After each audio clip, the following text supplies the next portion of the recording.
This is our catch-up episode where we talk about what we've been playing over the week and any news that we found interesting. McKay, you want to get us started with what you've been playing? Or So I just bought New Super Mario Bros. U Deluxe. And I wasn't initially planning on doing that, but I was tempted, and it worked against me, so... And is it fun? Oh, yes. I like it. So I'd never really had a chance to play the Wii U one. I think we did a little bit when we were... A tiny bit. So obviously there's nothing really new here because it came out for the Wii U, but the Wii U really didn't have that many sales out on the market, and so a lot of people didn't even end up playing the Mario. I barely touched it. Is it pretty much the same? It's almost exactly the same.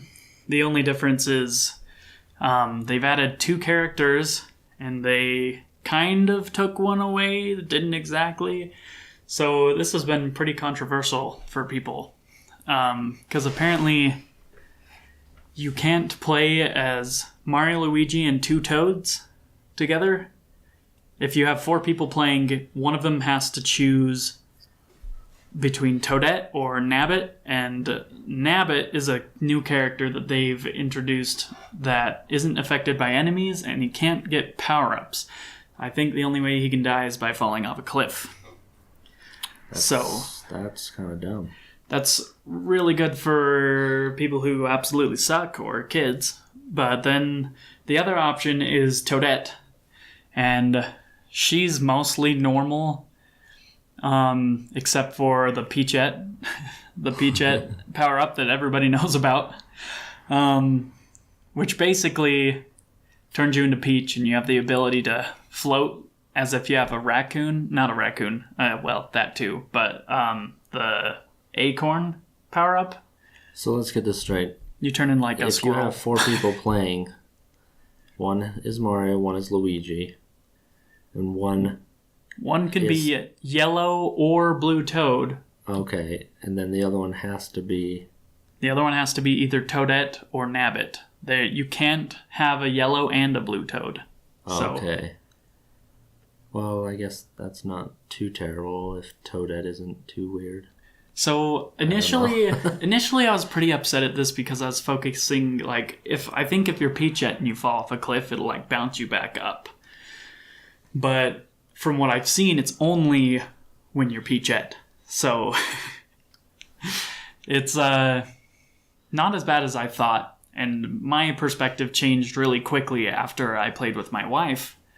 And she was Toadette, and gameplay wasn't really affected by it at all. So, well, and most of the time when I played the one for the Wii, 4 players was just too much to really enjoy it. And 2 players was more of a perfect number. You can enjoy it, it's just in a very different way. You can't be playing Mario very seriously at that point. You have to accept what you would normally consider as failure. I guess I just liked playing just like super fast and like speed running through. Really like efficient gameplay. Yeah, you can't be very efficient on the 4-player, but I've been having a lot of fun with it. I think it's a good port. It's not really all that much as far as being... People keep calling it a remaster on Reddit, and it's definitely not a remaster. It's a port. Remaster, like, redoes textures and stuff. It's just an upscaled port. I think they should have made it $40. Then I would have bought it. Yeah, $60 is a bit much for adding a character. 2 characters. To a game that's been out for 5 years. But the defense is it does come with Luigi U as well, which comes with twice. It comes with the same amount of levels as the first game. Now you have them twice as many levels bundled in one. So there is value there. And Luigi U is a more challenging game. Oh, yeah. it starts you out with 99 seconds at the beginning of every level. So every time you start a level, it goes, and then you have to hurry through the level. So, Jeez. And then there's one more thing. There's a challenge mode in the game, and it wants you to do specific things. I didn't even know this was a thing until Nintendo Life made a video about it. But basically, there's challenges like get through this level without collecting any coins. Oh, that's pretty cool. There was one that Nintendo Life featured, where you are, the platform that goes through the forest on the Wii one, and when a certain amount of enemies plop on it, it stops. You have to kill all the enemies. Yeah. This one's different because it starts out with a Monty Mole, those hyperactive things that always run at you. Mm-hmm. And it starts out with one on there, and you have to keep it alive. If you kill it, you die. So you basically have to keep that alive, but then there's still enemies. If one enemy drops on the platform, it stops. So you have to kill all the other enemies while you're trying to run away from the hyperactive one. And that's kind of cool. That's all I've seen. I don't know if there's more. That actually makes the game more worth it to me. Those challenges. I don't know how many challenges there are. We'd have to do a little research on that, but cool. I was a bit intrigued by that, but anyway, I don't have much else to say about it. It's Mario, Super Mario, so you know what you're getting. Anything else you've been playing? Not really. I've picked up Wolfenstein a little bit. I haven't really gone to depths with it, so hopefully next week we'll have an episode that has somewhat to do with that. That's our hope. But okay, well, I've been playing Star Wars Knights of the Old Republic. Came out in 2003. And playing it with my friend Alex, an acquaintance of ours. Yep. And I decided to play it because I'd always been a little intrigued. I'd never played it. And FYI, we're doing a streaming channel, essentially, a gaming channel, where we put all the footage we want of us playing through games. So that's going to be on that channel. That channel's link will be in the description, I'm sure. Yeah, so there isn't much on there at the moment, but it's something we're getting started. Yep, we're going to start adding to it. Yeah, future gameplay. Knights of the Old Republic, Alex had played a ton. I don't enjoy it that much. Well, so for any of us who haven't really seen it, or for those few of us, which I'm one of them, what is the gameplay like in that game? Because we know it's a Star Wars story, so right. It's focused a lot on the story. There's a lot of, well, and I know there's more at the beginning. There's more cutscenes. There's a lot of dialogue, and essentially you can choose what you say to people from a list of things. And throughout the whole game, there's certain things where you can make a decision, and it will give you light side or dark side points. And so by the end of the game, you're going to be on the light side or the dark side. And I think we're going with light side, but I wanted to just run up and hit, a button to swing my sword, but it doesn't work like that. There's a little pop-up above the enemies, and you click how many attack things you want to give it, and then he runs up and attacks. So it's like it's almost turn-based, but it's happening in real time. Yeah, it's weird. It's like the enemies Diablo show up, and you in a way select each enemy and what you want to do, and then you hit go, and it starts a new attack. And the only game I've really enjoyed that does anything similar to this is Paper Mario. Yeah, that's the only game that I've ever really played more than 5 seconds that has a style like that. But we recorded like 15 minutes, and then Alex took over. Yeah. Because, one, I'm not very good. the controls are weird, and I don't think I realized I could move the screen with the buttons. Like looking around, or like the camera around the person. I don't know. Maybe I did. So like, I was trying to move it with the mouse. Do you get a mouse pointer on the screen, and if you go to the edge of the screen, it'll right? So that's how I was moving around. But you can use the buttons to do it. So maybe I'll try playing again. But I would not like that. Alex is a lot better at it. Unless a game is very much like Paper Mario, where it's very quirky and silly, or it's an action game, I can't get into it. I kind of like the concept of the story and being able to choose where you go. There's already some things that we're doing that like we're going to help people that we've talked to. So, it's kind of like I want to do that now. So it's not like the worst game. It's somewhat enjoyable. Hopefully we can find more time and keep playing it, but yeah. That's good. That's all I've done this week, other than, working on a new logo and video opening. Yep. If you didn't notice. We're working on improvements slowly. If you watch through all of our videos, you'll notice our recording location has changed multiple times. Audio quality's changed multiple times. So, and we're getting concrete. And hopefully more frequent than every 3 months, So. There's a start. It's only been a week. So far, 100%. Okay. Let's go over some news. So I have a couple points here to go over real quick. Some things that have interested me that I think are noteworthy to point out. One is I saw... I didn't even write down what company it was. There is a new version of the Wii Zapper, or not the Wii Zapper, the NES Zapper that people are developing. I think it was shown at CES. But it's pretty cool. Apparently it's supposed to hook up to your HDMI, or it has some sort of adapter. So it hooks to your TV, but it also hooks to your NES, is what I gathered. So they're going to make it for the original NES that you can use it on new TVs. Finally. So we have a solution so you can play Duck Hunt. Duck Hunt's it's unsurprising. It's surprisingly fun.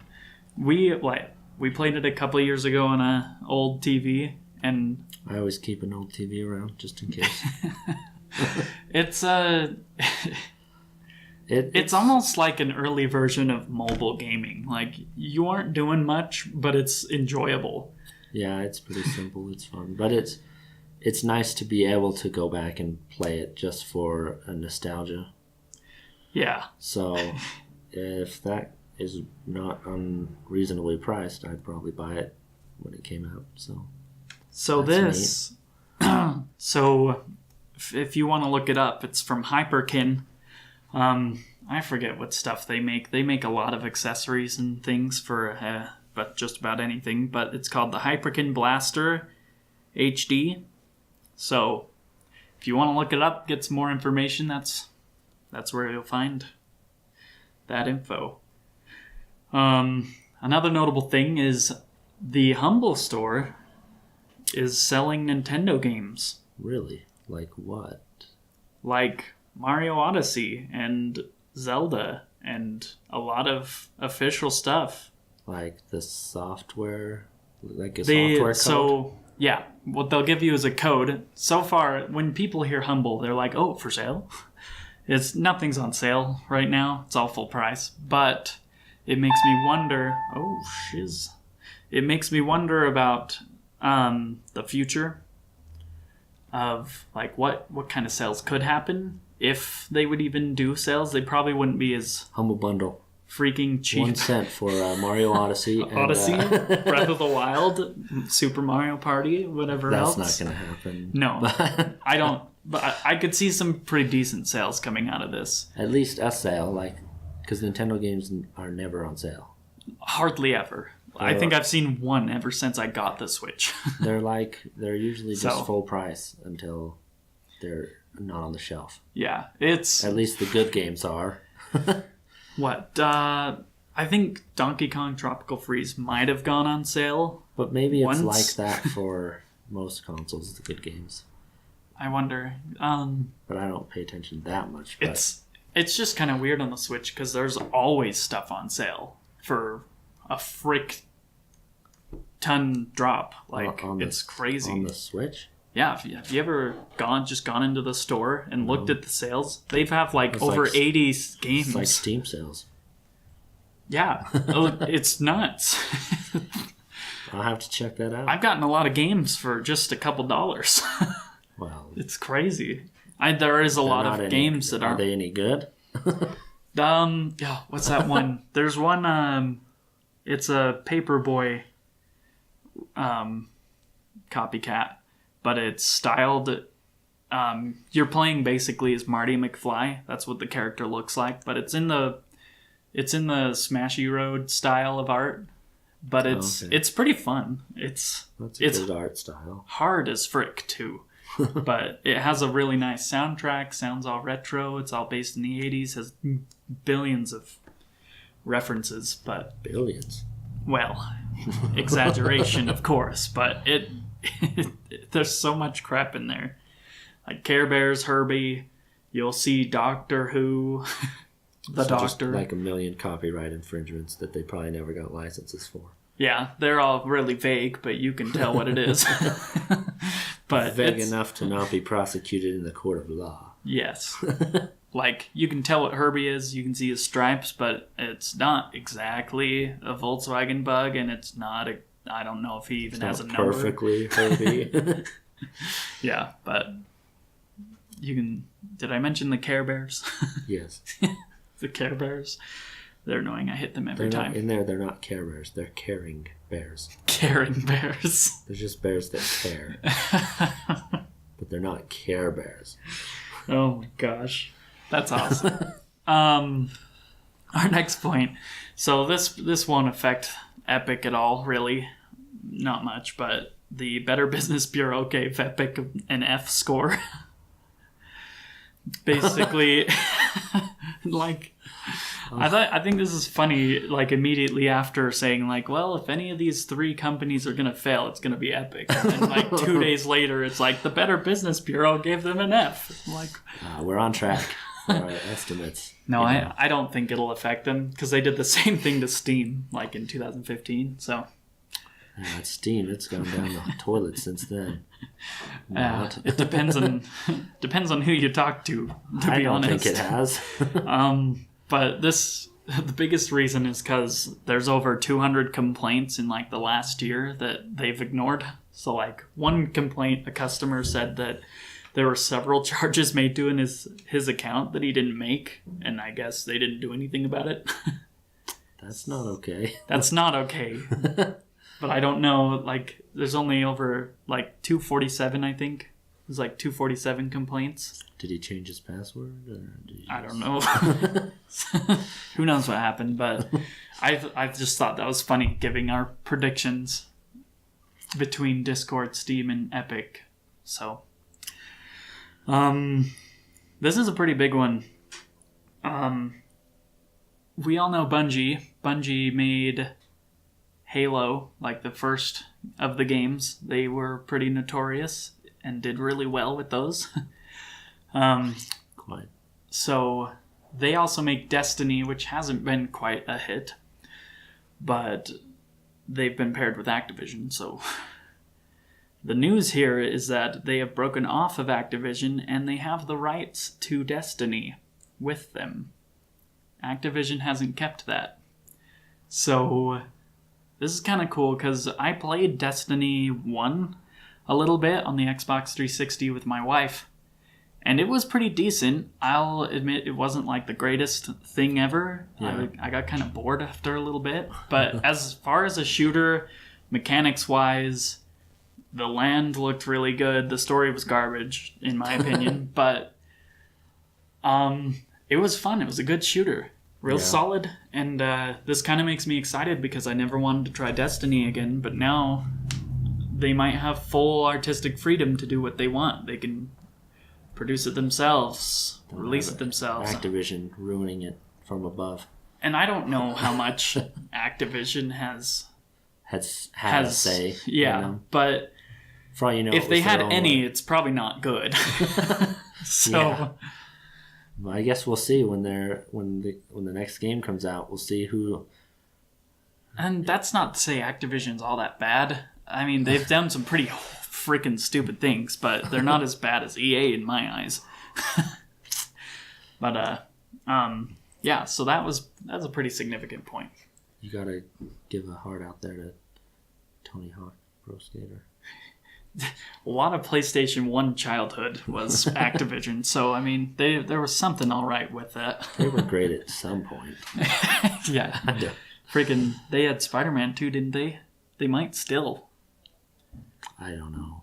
I know a different developer made the game, but I don't know if Activision owned the published or something.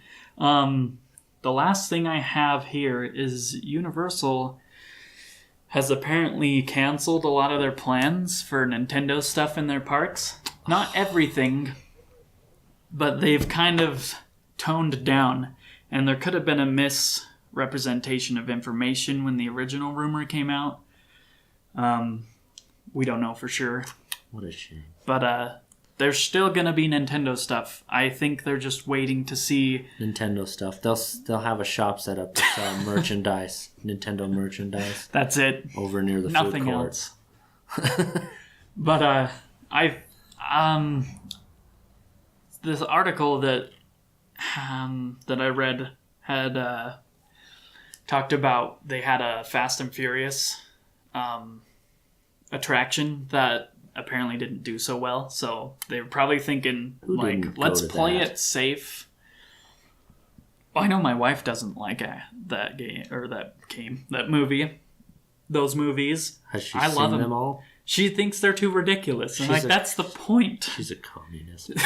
That's the whole point, that they have to be ridiculous or else it wouldn't be Fast and Furious. But it's that's a little disappointing, but here's to hoping that it's successful. Here's to hoping?